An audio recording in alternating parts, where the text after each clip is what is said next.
Good morning to everybody, and I welcome you again on behalf of Educational Express channel in this class of GST.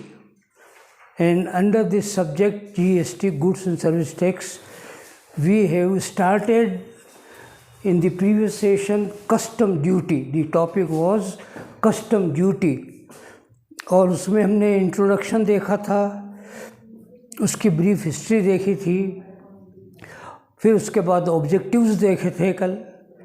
Objectives के बाद फिर हमने एक problem के through समझने की कोशिश की थी कि कस्टम ड्यूटी में कैलकुलेशन किस तरह से किया जाता है, और वो कैलकुलेशन था कैलकुलेशन ऑफ असेसेबल वैल्यू, माल के मूल्य का निर्धारण करना, जिसको शॉर्ट में CIF कहा जाता है। ये कल हम एक या दो इलस्ट्रेशन की थी, जिनके माध्यम से हमने इन बातों को समझने की कोशिश की थी। आज एक दो और वेराइटीज़ ले रहे हैं इसी पर, असेसेबल वैल्यू की कैलकुलेशन पर, और किस प्रकार से उसका कैलकुलेशन होता है देखिएगा। और पहले हम लेते हैं इसमें इलस्ट्रेशन नंबर 8।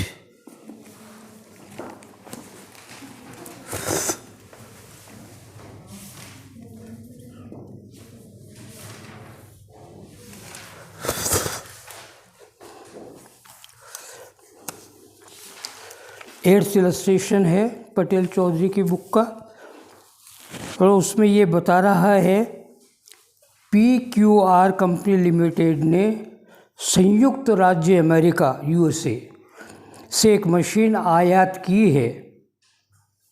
निम्नलिखित विवरण से देय सीमा शुल्क के उद्देश्य से निर्धारण योग्य मूल्य की गणना कीजिए। कस्टम ड्यूटी के अनुसार उसकी असेसेबल वैल्यू क्या होगी ये बताइए, वो ये कह रहा है। उसमें उसने बताया FOB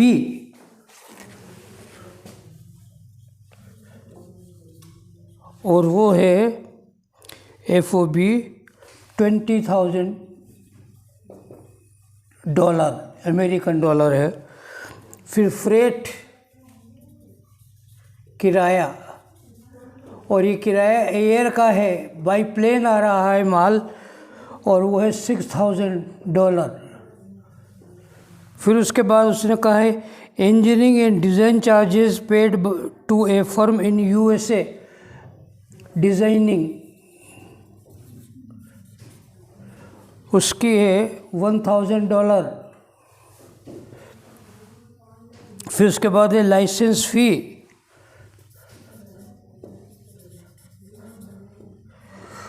और लाइसेंस फ़ी बता रहा है 20% of FOB।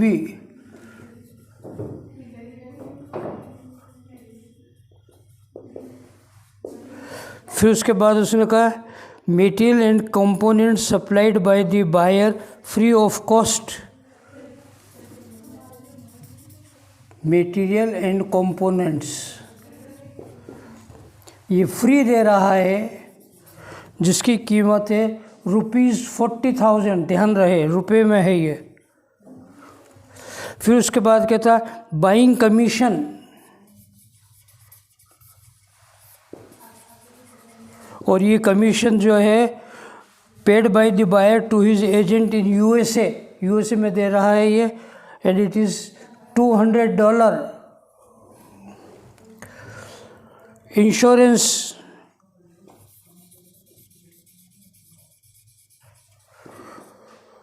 ₹12,000। Other particulars interbank exchange rate 72.5। देख लेना आप, फिगर्स चेक कर लीजिए, सही है आपकी बुक के हिसाब से। सर उससे ज़्यादा है। बोलो ना किस में है तो। सर FOB में 40,000 है और एयर में है 12,000। एक तो फिर आपने उस समय क्यों नहीं कहा 40,000? तो ये है FOB। फ्रेट 12,000 फिर है 2,000।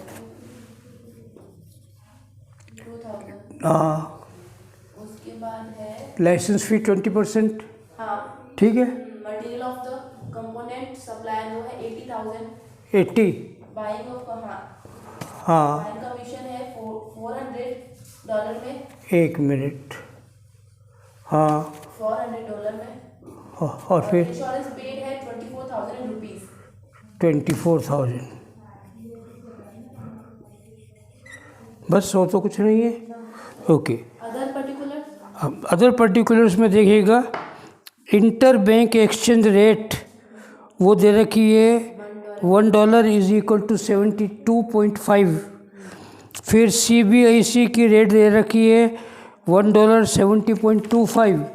फिर थर्ड दे रखी है importer paid demurrage charges for delay in clearing machine from airport ₹5,000, है ना, यही है। Make suitable assumptions wherever required and show working with explanation. अब आपको ये बताना है कि जहाँ ज़रूरत है वहाँ जो भी मान्यता मानते हों बताएं और बता करके इसका कारण स्पष्ट करें। ये कहने जा रहा, ये इन्फॉर्मेशन है। अब जैसे कि कल आपको बताया गया था, उसके आधार पर हम इस कैलकुलेशन को ले रहे हैं। FOB का मतलब होता है फ्रेट ऑन बोर्ड। जब माल जहाज़ पर आता तो उसमें उसकी कीमत क्या थी, कॉस्ट कह दीजिएगा उसको, ये है। फिर माल को लाने का किराया, जहाज़ में हवाई जहाज़ से आ रहा है, एरोप्लेन से आ रहा है, तो प्लेन्स के लिए जो किराया दिया गया है वो $12,000 है। और फिर डिज़ाइन, कोई स्पेशल डिज़ाइन मशीन की बनाई गई है वो दे रखी है $2,000। कल बताया था कि यदि स्पेशल डिज़ाइन हो तो उसको मशीन की लागत में जोड़ते हैं तो ये जोड़ा जाएगा। फिर दे रखा लाइसेंस फ़ी 20% ऑफ FOB, इसकी कोई ज़रूरत होती नहीं है। फिर दे रखा है मेटेरियल एंड कंपोनेंट्स फ्री दिए गए हैं 80,000 रुपये के। फिर दे रखा बाइंग कमीशन, जो एजेंट को कमीशन दिया जा रहा है खरीदार के द्वारा, और ये अमेरिका में दिया गया है $400 का है। इंश्योरेंस जो है वो 24,000 रुपये बता रहा है। तो कुछ फिगर तो हैं जो अमाउंट जो है वो रुपीज़ में है और कुछ डॉलर में है। तो यदि हम डॉलर में लेते हैं तो रुपीज़ को डॉलर में कन्वर्ट कर दें, और यदि रुपए में ले रहे हैं तो डॉलर को रुपए में कन्वर्ट कर दें। इस तरह से इसको हम टेकअप कर सकते हैं। प्रश्न समझ में आ गया। अब इससे हमें इसकी असेसेबल वैल्यू का कैलकुलेशन टेकअप करना है। ऊपर हेडिंग हो जाएगा कैलकुलेशन ऑफ असेसेबल वैल्यू।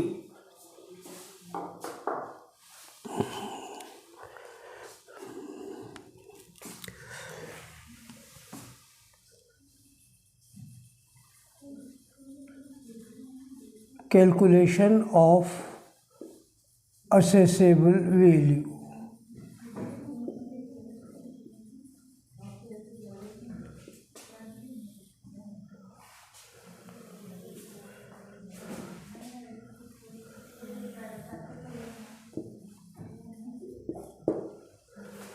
आइए सबसे पहले FOB अर्थात कॉस्ट ऑफ मशीन को मान सकते हैं, ये डॉलर में है। तो FOB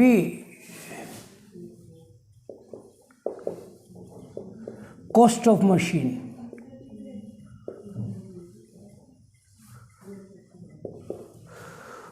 और वो आ रहा है $40,000 फाइनल कॉलम में। ठीक है। उसके बाद लिखिएगा, इसमें देखिएगा डिज़ाइनिंग आ रहा है, लाइसेंस फीस आ रही है, तो इनको भी इसको टेकअप करना है।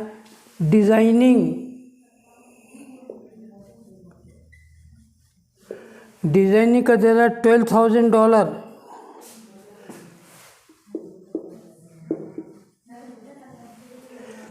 फिर licence fee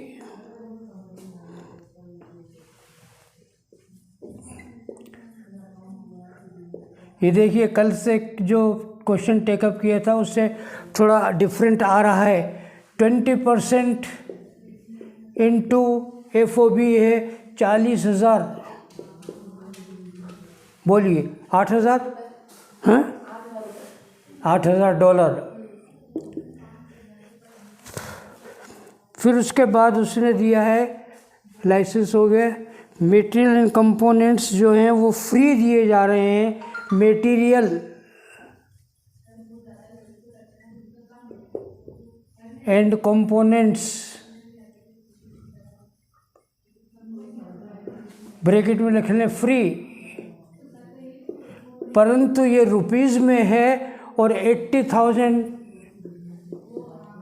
rupees divided by 70.25। Check कीजिएगा रेट, CBIC की रेट ही काम में ली जाएगी।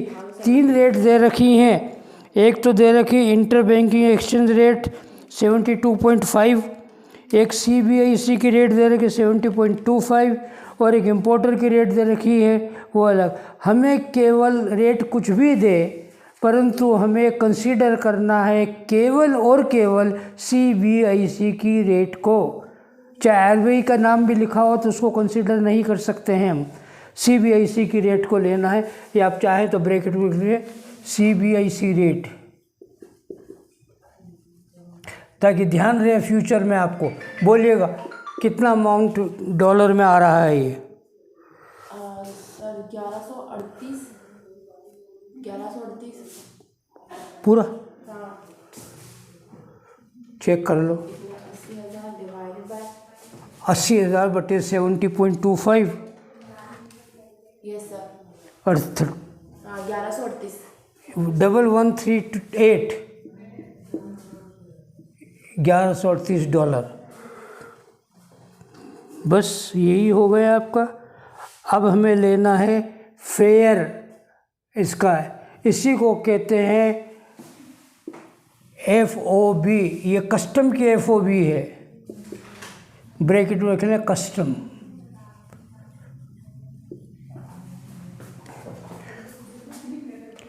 ये कस्टम के FOB है। टोटल कीजिएगा कितना बनता है।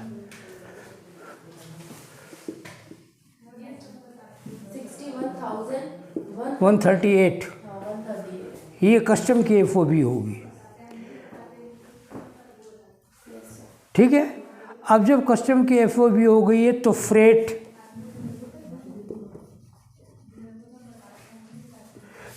दे रखा है, ब्रैकेट में लिखें गिवन, वो है $12,000 अथवा 20% ऑफ FOB। बोलिए 20% FOB का मतलब होता है 61,138 का 20%।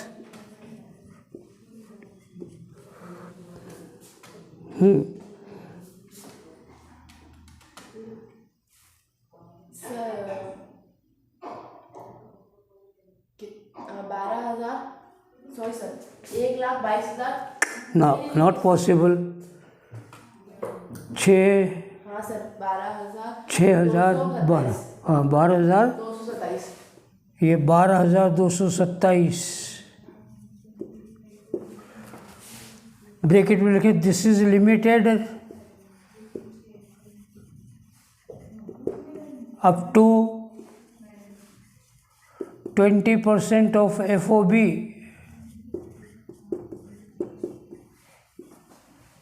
इन दोनों में से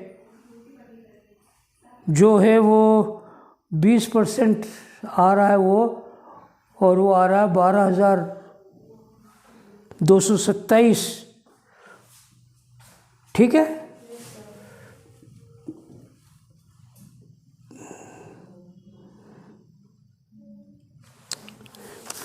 उसमें कितना दे रखा था FOB, फ्रेट कितना दे रखा है उसने 12,000, फ्रेट इंश्योरेंस पेड, फ्रेट है 6,000 का 12 सर 20,000 का 20% 4,000 6,000 हो गया। और ये दे रखा है यहाँ फ्रेट 12,000 और 12,000 का 20% ये हो गया। चलिए ठीक है 12,000 कितना 227। ओके उसके बाद इंश्योरेंस,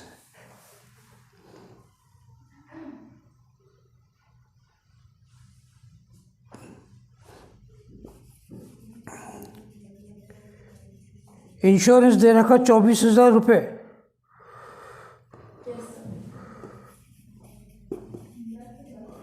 कन्वर्ट कीजिए इसको 70.25 का भाग दे करके डॉलर में,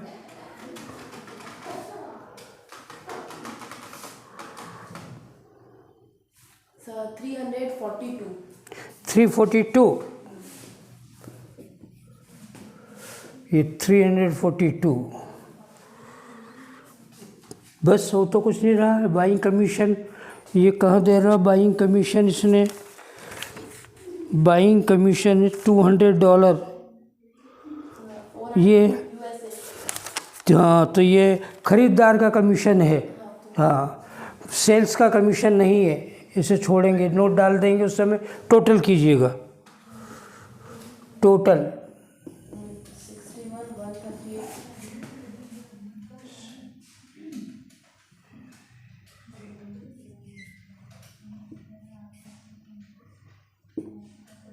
61,138। सर 73,707। 707, ओके।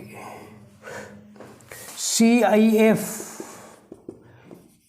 इन रुपीज़ तो 73,709 इंटू 70.25 बोलिएगा।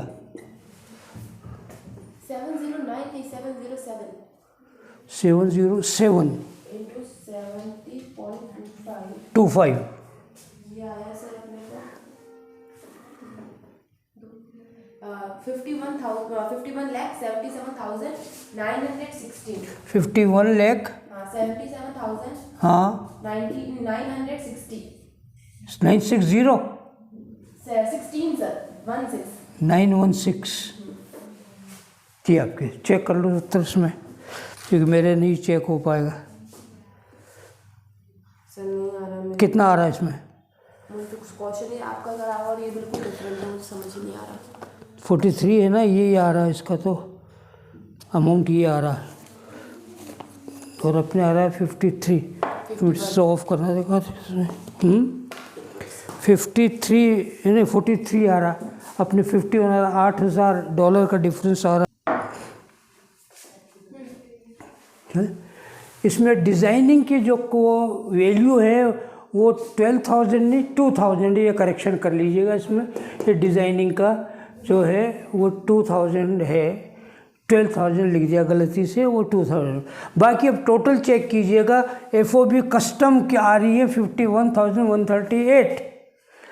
फिर आपके पास फ्रेट है $12,000 दे रखा है, परंतु ये 20% FOB होगा यदि माल जहाज़ से आ रहा है, तो हवाई जहाज़ से, आई मीन प्लेन से आ रहा है तो, और वो आता है 10,228, ये वैल्यू आती है। इंश्योरेंस है वो दे रखा है आपको, यदि दिया हुआ नहीं होता है तो आपको मालूम है कस्टम FOB का 1.125% हम इंश्योरेंस चार्ज करते हैं। इंश्योरेंस दे रखा है, इसलिए 342, 24,000 को हमने कन्वर्ट करके डॉलर के रूप में लिया 342, ठीक है। तो हमने सारे फिगर्स जो हैं वो डॉलर में कन्वर्ट कर दी हैं। अब कहीं कन्वर्ट नहीं होती है, लास्ट में कन्वर्ट होती है, कहीं बीच बीच में कन्वर्ट करते रहते हैं, तो 2, 4, 5 रुपये का अंतर आ जाता है डेसिमल्स की वजह से। तो यदि ऐसा अंतर आ भी जाए तो उसकी आपको चिंता करने की ज़रूरत नहीं है। तो ये टोटल बनता है 61,708 टोटल। ये डॉलर में सारे फिगर्स, हमने सभी फिगर्स को डॉलर में कन्वर्ट किया है, ये ध्यान रखिए। आप चाहें तो इनको सारे फिगर्स को जो है रुपीज़ में कन्वर्ट कर दें और सवाल को कर लें, उत्तर में थोड़ा बहुत वेरिएशन आएगा, स्वाभाविक है डेसिमल्स की वजह से, बाकी इसके और कोई कारण नहीं होता है। CIF आप देख लें, कन्वर्टेड इन डॉलर्स, और डॉलर में कन्वर्ट करेंगे तो 61,708 मल्टीप्लाइड बाय कन्वर्जन की रेट 70.25 रुपीज़, ये कन्वर्जन की रेट है। जो CBIC की रेट है उसी को माना जाएगा, बाकी किसी दूसरी रेट को हम मान्यता नहीं देते हैं कस्टम कैलकुलेशन के लिए। और अमाउंट ऑफ बोलिए कितना आता है? 43,34,987 रुपीज़ ये आ गया। Now this is the value of the goods. यही CIF कहलाएगा, यही असेसेबल वैल्यू ऑफ गुड्स कहलाएगा, जिस पर कि कस्टम ड्यूटी कितनी बनती है जो भी उस क्वेश्चन में देगा, आगे के टॉपिक में आएगा इसका कैलकुलेशन, तब उसमें जितना अमाउंट बनेगा उतना अमाउंट टैक्स के रूप में, कस्टम ड्यूटी के रूप में देना पड़ेगा। ये असेसेबल वैल्यू का कैलकुलेशन।